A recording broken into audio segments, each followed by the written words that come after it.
ମହାଦଶାରେ ତାଙ୍କର ମୃତ୍ୟୁ ହୋଇଛି। ଠିକ୍ ସେଇ ମହାଦଶାରେ ପୁଣି ଶ୍ରୀକୃଷ୍ଣଙ୍କର ଜନ୍ମ ହୋଇଛି। ରାମଚନ୍ଦ୍ର ଯେଉଁ ମହାଦଶାରେ ମୃତ୍ୟୁ କରିଛନ୍ତି ଠିକ୍ ସେଇ ମହାଦଶା ଦଶାରେ ଶ୍ରୀକୃଷ୍ଣଙ୍କର ଜନ୍ମ ତାହା ଗୋଲକତାଙ୍କର ପରୀକ୍ଷାରୁ ଜଣାପଡ଼ିଥିଲା। ଏବଂ ଶ୍ରୀକୃଷ୍ଣଙ୍କର ଯେଉଁ ମହାଦଶାରେ ମୃତ୍ୟୁ ସେଇଠି ବୁଦ୍ଧଙ୍କର ଜନ୍ମ, ବୁଦ୍ଧଙ୍କ ମହାଦଶା ଯେଉଁଥିରେ ମୃତ୍ୟୁ ସେଇଥିରେ ଜିସସ୍ ଖ୍ରୀଷ୍ଟଙ୍କର ଜନ୍ମ, ତାଙ୍କର ମହାଦଶାରେ ଯେଉଁଥିରେ ମୃତ୍ୟୁ ହୋଇଥିଲା ଠିକ୍ ସେହି ମହାଦଶାରେ ରସୁଲ ମହମ୍ମଦଙ୍କର ଜନ୍ମ ଏବଂ ତାଙ୍କରି ମହାଦଶାରେ ନିତାଇ ଚୈତନ୍ୟଙ୍କର ଜନ୍ମ, ନିତାଇ ଚୈତନ୍ୟଙ୍କର ମହାଦଶା ରାମକୃଷ୍ଣ ପରମହଂସଙ୍କର ଜନ୍ମ। ଏବଂ ରାମକୃଷ୍ଣ ପରମହଂସଙ୍କର ଜନ୍ମରେ ଯେ ଠାକୁରଙ୍କର ଜନ୍ମ ସେଇ ମହାଦଶାରେ ଜନ୍ମ, ଏଇ କଥା ପରୀକ୍ଷା କରିବା ପୂର୍ବରୁ ବୋଧେ ଠାକୁର ଚାହୁଁନଥିଲେ ସେଇ ପରୀକ୍ଷା ଗୋଲକଦା କରନ୍ତୁ ଏବଂ ସମସ୍ତଙ୍କୁ ଜଣାଇ ଦିଅନ୍ତୁ ଯେ ମୁଁ ବି ଗୋଟେ ଅବତାର ହେଲି, ଏବଂ ସେହି ସମୟରେ ଗୋଲକଦାଙ୍କର ମୃତ୍ୟୁ ହୋଇଯାଇଥିଲା। ତେଣୁ ଯାହା ବି ହେଉ, ତ ଏଇ ଯେଉଁ ଜିନିଷକୁ ଯଦି ଆମେ ଦେଖୁ, ଇଏ ହେଉଛି ଠାକୁର ତେଣୁ ଚାହୁଁଥିଲେ ଅନେକ ସମୟରେ ଆମକୁ ପିତୃଦୋଷ ଲାଗେ। ଦେଖନ୍ତୁ, ପିତୃଦୋଷ ହେଉଛି ଆମ ପୂର୍ବପୁରୁଷ କରିଥିବା ଯେଉଁ କୁକର୍ମ ବା ଖରାପ କର୍ମ ତାହାକୁ ଭୋଗିବାକୁ ପଡ଼େ। ଆମେ ଏଇ ଦଶାରେ ଅନେକ ସତ୍କର୍ମ ଭିତରେ ଆମେ ଲିପ୍ତ ଥିଲେ ମଧ୍ୟ ଅନେକ ଏଇ ପିତୃଦୋଷ ଚକ୍ରରେ ଆମକୁ ଅନେକ ଦୁଃଖ କଷ୍ଟ ସହିବାକୁ ପଡ଼େ। ତେଣୁ ଏଇ ଯେଉଁ ବିଧାନକୁ ଯଦି ଦେଖୁ, ପିତୃଦୋଷ ସେତେବେଳେ ଲାଗେ ମୋ ବାପାକୁ ଲାଗେନି କିନ୍ତୁ ମୋତେ ଲାଗେ। ତାହାର କାରଣ କ'ଣ? ତାମାନେ ସେଇ ପୂର୍ବ ପିଢ଼ିରେ ଯେଉଁ ମାନେ ଦୋଷ କରିଥାଏ, ଯେତେବେଳେ ମୁଁ ସେଇ ବଂଶଚକ୍ର ଭିତରେ ମୁଁ ପୁଣି ଜନ୍ମ ନିଏ, ସେଇ ଆତ୍ମାଟା ଯେତେବେଳେ ପୁଣି ନାତି ଅଣନାତି ନେଇକି ଜନ୍ମ ନିଏ, ସେଇ ଦୋଷ କଷ୍ଟକୁ ସେ ପୁଣି ଭୋଗ କରେ। ଏଇଟା ହେଉଛି ମୁଁ ବୁଝିବାରେ ଇଏ ହେଉଛି ପିତୃଦୋଷ। ତେଣୁ ଏଇ ଯେଉଁ ବିଧାନକୁ ଦେଖୁ, ଯେଉଁ ଆଷ୍ଟ୍ରୋଲୋଜିକାଲ ଷ୍ଟଡି କଥା ମୁଁ କହୁଥିଲି, ତେଣୁ ଏଇ ଯେଉଁ 108 ଚକ୍ରର କଥା, ଯେଉଁ 108 ଯେଉଁ ବେଲପତ୍ରର କଥା ଯଦି ଆମେ ଦେଖୁ, ବିଜ୍ଞାନ ଦ୍ୱାରା ପରୀକ୍ଷା କରାହେଇଛି ଯେ ପୃଥିବୀ ଠାରୁ ଚନ୍ଦ୍ର ଏବଂ ସୂର୍ଯ୍ୟ ଯେଉଁ ଦୁଇଟି ଗ୍ରହ ଏବଂ ଉପଗ୍ରହର ପୃଥିବୀ ଉପରେ ଅତ୍ୟନ୍ତ ଅତି ମାନେ ସ୍ପଷ୍ଟ ଭାବରେ ଯାହାର ଇଫେକ୍ଟ ଆମ ଉପରେ ଥାଏ।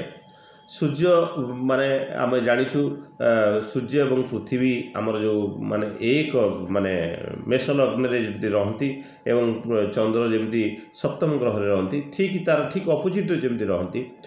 ତ ଏଇ ଯେଉଁ ଚନ୍ଦ୍ର ଏବଂ ଆମର କୁଣ୍ଡଳୀ ଗୁଡ଼ାକ ଯେଉଁ କରାଯାଏ, ଏଇ ଚନ୍ଦ୍ରଙ୍କର ଉପସ୍ଥିତିକୁ ନେଇକି କରିଦିଆଯାଇଥାଏ।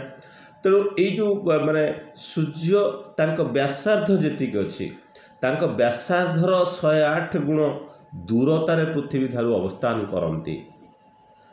ସୂର୍ଯ୍ୟଙ୍କର ବ୍ୟାସାର୍ଦ୍ଧ ଯେତିକି, ତା ଡାୟାମିଟର ଯେତିକି, ତାର 108 ଟାଇମ୍ସ ଡିଷ୍ଟାନ୍ସ, 108 ଗୁଣ ବ୍ୟବଧାନରେ ପୃଥିବୀ ଠାରୁ ଅବସ୍ଥିତ କରନ୍ତି। ଏବଂ ଚନ୍ଦ୍ର ତାଙ୍କ ବ୍ୟାସାର୍ଦ୍ଧର 108 ଗୁଣ ବ୍ୟାସାର୍ଦ୍ଧର 108 ଗୁଣ ଟାଇମ୍ ଅଧିକ ଡିଷ୍ଟାନ୍ସରେ ପୃଥିବୀ ଠାରୁ ଅବସ୍ଥିତ କରନ୍ତି। ସେମାନଙ୍କର ଅବସ୍ଥିତି 108 ଗୁଣ ଥାଏ। ସେଥିପାଇଁ ସେଇ ହିସାବରେ 108 ମନ୍ତ୍ର ଯେଉଁ ଜପ କରାଯାଏ ତାର ବୈଶିଷ୍ଟ୍ୟ ସେଇଭଳି ଧାରଣ କରେ। ଏବଂ ତାହା ଦ୍ୱିତୀୟ ଜିନିଷ ହେଉଛି ଆମ ଶରୀର ଯେଉଁ ଯାହା ଠାକୁର କହୁଥିଲେ ସତ୍ତା ଏବଂ ଅସ୍ତିତ୍ୱର ଯେଉଁ ଶରୀର, ଏଇ ସତ୍ତାରେ ଆମେ ବଞ୍ଚି ରହୁ, ଅସ୍ତିତ୍ୱରେ ଆମେ ବୃଦ୍ଧି ପାଉ। ତେଣୁ ଦ ଲାଇଫ୍ ବିଙ୍ଗ ଆଣ୍ଡ ବିକମିଙ୍ଗର କଥା, ଦ ଲାଇଫ୍ ଆଣ୍ଡ ଗ୍ରୋଥର କଥା, ଏବଂ ଏଇ ଯେଉଁ ଆମେ ଆତ୍ମା ଓ ଶରୀରର କଥା, ଏ ଆତ୍ମା ଆମ ଶରୀର ଭିତରେ ଥାଏ ଏବଂ ଶରୀର ବୃଦ୍ଧିପ୍ରାପ୍ତ କରେ ଏବଂ ଆତ୍ମା ଆମ ଜୀବନକୁ ଜୀବନ୍ତ କରେ। ଆତ୍ମା ଯେତେବେଳେ ଶରୀର ତ୍ୟାଗ କରେ ଆମେ ତାକୁ ସାଧାରଣ ବଡି ବୋଲି କହୁ, ଡେଡ୍ ବଡି ବୋଲି କହୁ। ତେଣୁ ଏଇ ଯେଉଁ ଆତ୍ମା ଅଛି, ଏଇ ଆତ୍ମା ହେଉଛି ପରମାତ୍ମାଙ୍କ ଠାରୁ ସୃଷ୍ଟି। ଆଉ ସେ ସବୁବେଳେ ପରମାତ୍ମାଙ୍କ ସହିତ ଲୀନ ହେବାକୁ ଚାହେଁ। ଯେଉଁ ଠାକୁର ସବୁ ସମୟ ଉଷା ନିଶାରେ ମନ୍ତ୍ର ସାଧନ ଚଲାଫେରାରେ ଜପ ଯାହା ଦାଦା କହୁଥିଲେ। ତେଣୁ ସବୁ ସମୟରେ ଏଇ ଆତ୍ମାଟାକୁ ପରମାତ୍ମାଙ୍କ ସହିତ ଲିଙ୍କ କରିକି ରଖିବା, ଆଟାଚ୍ଡ କରିକି ରଖିବା, ତାହା ହେଉଛି ଠାକୁରଙ୍କର ସେ ବିଧାନ। ତେଣୁ ଏଇ ଯେଉଁ ଶରୀର, ଏଇ ଯେଉଁ ଆମର ଯେଉଁ ଆତ୍ମା ଅଛି, ଇଏ ହେଉଛି ଏକ ଶକ୍ତି କେନ୍ଦ୍ର। ଠାକୁର କହୁଥିଲେ the spirit is the vast source of energy. ତାମାନେ ସବୁ ଶକ୍ତିର କେନ୍ଦ୍ର ହେଉଛି ଇଏ ହେଉଛି ଆତ୍ମା।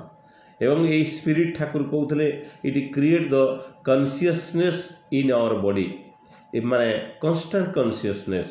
ତାମାନେ ଆମ ଶରୀରକୁ ସବୁବେଳେ ଚେତନା ରହିତ କରିକି ରଖିଛି, ତାହା ହେଉଛି ଆତ୍ମା।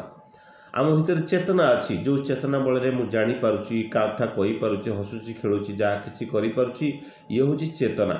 ଏଇ ଚେତନାର ମୂଳ ହେଉଛି ଏଇ ଆତ୍ମା। ଏ ଆତ୍ମା ଦ୍ୱାରା ଶରୀର ଭିତରେ ଚେତନା ଅଛି। ତେଣୁ ଆମ ଭିତରେ ଯେଉଁ ପଞ୍ଚ ଇନ୍ଦ୍ରିୟ ଅଛି, 5ଟା ଯେଉଁ ସେନ୍ସ ଅର୍ଗାନ ଅଛି, 5 ସେନ୍ସ ଅର୍ଗାନ ଅଛି, ତାପରେ ଯେଉଁ ଷଷ୍ଠ ଇନ୍ଦ୍ରିୟ ଅଛି ତାହା ହେଉଛି ସେ ଆତ୍ମା।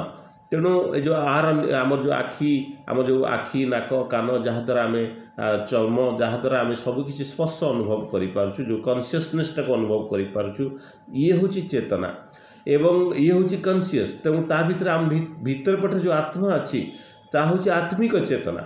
ତେଣୁ ମଣିଷ ଭିତରେ ଯେତେବେଳେ ଆତ୍ମିକ ଚେତନା ଜାଗ୍ରତ ହୋଇ ଉଠେ ଏବଂ ସେତେବେଳେ ସିଏ ଏଇ ସାଧାରଣ ସବୁ ମଣିଷକୁ ସିଏ ଆତ୍ମୀୟ କରି ଭଲ ପାଏ, କାହିଁକି ସମସ୍ତଙ୍କ ଭିତରେ ସେ ଆତ୍ମା ଅଛି। ଗଛ ପତ୍ର କୀଟ ପତଙ୍ଗ ସମସ୍ତଙ୍କ ଭିତରେ ସେଇ ଆତ୍ମିକ ଚେତନାକୁ ସେ ତା ଭିତରେ ଜାଗ୍ରତ ହୁଏ। ସେ ସମସ୍ତଙ୍କୁ ଭଲ ପାଏ, ସମସ୍ତଙ୍କୁ ପ୍ରେମ କରେ। କିନ୍ତୁ ସେଇ ପ୍ରେମ କରିବାଟା ସେତିକିବେଳେ ଜାଗ୍ରତ ହୁଏ ଯେତେବେଳେ ମଣିଷର ଆତ୍ମିକ ଚେତନାଟା, ସେଇ ସ୍ପିରିଚୁଆଲ କନସିୟସନେସଟା ଯେତେବେଳେ ଜାଗ୍ରତ ହୋଇ ଉଠେ, ନତୁବା ହୁଏ ନା। ତେଣୁ ଏଇ ଯେଉଁ ଆତ୍ମା ଅଛି ଇଏ ହେଉଛି ଶକ୍ତିର କେନ୍ଦ୍ର, ଇଏ ହେଉଛି ଏନର୍ଜି ସେଣ୍ଟର। ଏଇ ଏନର୍ଜିଟା ଆମ ଶରୀରର ସବୁ ଅଙ୍ଗ ଅଙ୍ଗୀରେ ଭିତରେ ଅଛି ଏବଂ ଏଇ ବିଭିନ୍ନ କେନ୍ଦ୍ରରେ ଏଇ ଶକ୍ତି କେନ୍ଦ୍ର ମାନେ ଥାଆନ୍ତି। ଏଥିରେ 114ଟା କେନ୍ଦ୍ର ଥାଏ, 114ଟା ଚକ୍ର ଆମ ଶରୀର ଭିତରେ ଥାଏ। 114ଟା ଚକ୍ର ଭିତରୁ 2ଟି ଚକ୍ର, 114 ଚକ୍ର ଭିତରୁ 2ଟି ଚକ୍ର ଯାହାକି ଶରୀରର ଭିତର ଆଉ ବାହାରେ ଥାଏ। ତାପରେ ମାନେ ପାଦ ତଳେ ଗୋଟେ ଥାଏ ଆଉ ମଥା ଉପରେ ଗୋଟେ ଥାଏ। ତାପରେ ଆଉ ରହିଲା 112 ଭିତରୁ 4ଟା ଚକ୍ର ଥାଏ ଯେଉଁଟାକି ଅଟୋ ଆକ୍ଟିଭେଟେଡ଼ ଥାଏ, ତା ପାଇଁ ତାକୁ ଆକ୍ଟିଭେଟ୍ କରିବା ପାଇଁ ପଡ଼େନି। 112ରୁ 4 ଗଲା ପରେ ରହେ 108। ତେଣୁ ଆମ ଭିତରେ 108 କେନ୍ଦ୍ର ଅଛି, ଶକ୍ତି କେନ୍ଦ୍ର। ଯେଉଁ ଶକ୍ତି କେନ୍ଦ୍ର ଦେଇକି ଏନର୍ଜି ଫ୍ଲୋ କରେ, ସେଥିପାଇଁ ଆମେ ନିରୋଗ ରହୁ, ସୁସ୍ଥ ରହୁ। ଯେତେବେଳେ ଯେଉଁମାନେ ମାନେ ରୋଗଗ୍ରସ୍ତରେ ପଡ଼ନ୍ତି, ସେମାନଙ୍କର ଏଇ ଶକ୍ତି କେନ୍ଦ୍ର ଦେଇକି ଶକ୍ତି ଶରୀର ଭିତରେ ଗତି କରିବାଟା କୌଣସି ନା କୌଣସି ଜାଗାରେ ବ୍ଲକେଜ୍ ହେଇଯାଏ। ସେଥିପାଇଁ ଏକ୍ସରସାଇଜ କରିବା ପାଇଁ ପଡ଼େ, ଯୋଗ ପ୍ରାଣାୟାମ କରିବା ପାଇଁ ପଡ଼େ, ବିଭିନ୍ନ ଜାଗାର ମେଡ଼ିସିନ ଖାଇବାକୁ ପଡ଼େ।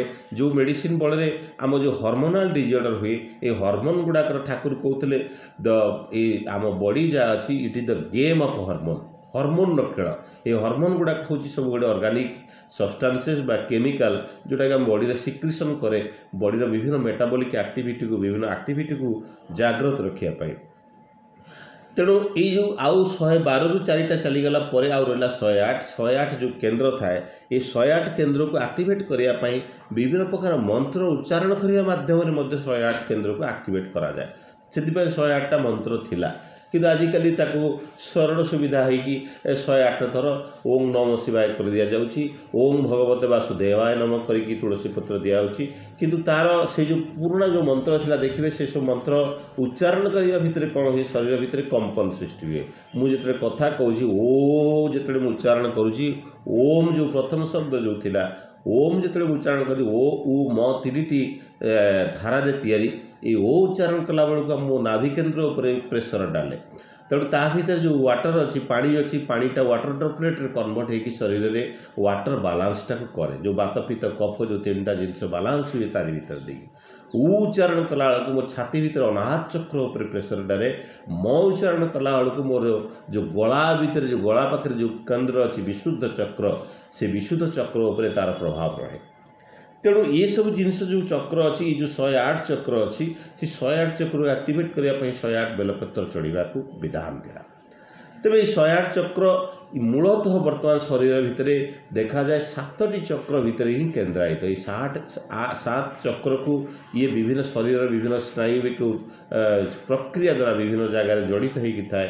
ଏଠି ଯେଉଁ 7ଟା ଚକ୍ର ଅଛି, ସେ 7ଟା ଚକ୍ର ଆମ ଯେଉଁ ବ୍ୟାକବୋନ୍ ଅଛି, ବ୍ୟାକବୋନ୍ର ଯେଉଁ ବ୍ୟାକବୋନ୍ ଅଛି, ସେଇ ବ୍ୟାକବୋନ୍ଟା ଯେଉଁ ଅଛି, ବ୍ୟାକବୋନ୍ଟା ଅଛି, ସେଇ ବ୍ୟାକବୋନ୍ଟାର ଯେଉଁଠି ଶେଷ ଯେଉଁଠି ଅଛି, ବ୍ୟାକବୋନ୍ର ଶେଷ ଯେଉଁଠି ଅଛି, ସେଇ ଶେଷଟା ଯେଉଁଠି ମାନେ ଶେଷଟା ଯେଉଁଠି ଅଛି ସେଇଟା ହେଉଛି ମୂଳାଧାର ଚକ୍ର। ଏବଂ ଏଇ ଯେଉଁ ଟାଇମ୍ ହେଲା କି, ଶେଷଟା ଯେଉଁଠି ଅଛି ସେଇଟା ଟାଇମ୍ ତ ହେଇଗଲା।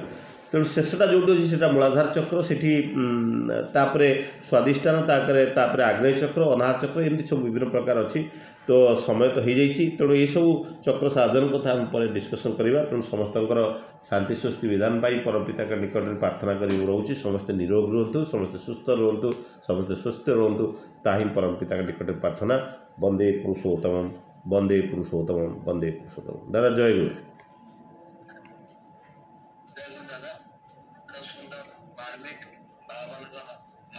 ସାର୍ଟିଫିକାଲି ଜଗନ୍ନାଥ ରଖିଛନ୍ତି। ଆମେ କେମିତି ଆଜି ଅନୁଭବ କରିବା ପାଇଁ ଚାହିଁଥିଲୁ। ଚିତ୍ତରଞ୍ଜନ ଦେବ ବି କିଭଳି ଭାବରେ କରନ୍ତି ସେଇ ଉଦ୍ଦେଶ୍ୟରେ ମୁଁ ଆପଣଙ୍କୁ ତାଙ୍କରି ଭଳି ଯାଜନ ରଖିବା ପାଇଁ ଆପଣଙ୍କୁ ବି ଆହ୍ୱାନ କରିଥିଲି। ଆପଣଙ୍କୁ ଖୁବ୍ ବହୁତ ବହୁତ ଧନ୍ୟବାଦ ଆମର ନିମନ୍ତ୍ରଣ ରଖିଛନ୍ତି। ଆପଣ ନିଶ୍ଚୟ ଇଷ୍ଟ ଆଶୀର୍ବାଦର ଅଧିକାରୀ ଦେବେ। ଆପଣଙ୍କ ଇଷ୍ଟମୟ ଜୀବନ ପଛ କୁହାଯିବ ସୁନ୍ଦର ମେଳଠୁ ଆପଣ ସଦାଇ ପରିଚାଳନା ଦ୍ୱାରା ଜୟ ଗୁରୁ ଜୟ ଗୁରୁ। ଆସନ୍ତୁ ଏବେ ଆମେ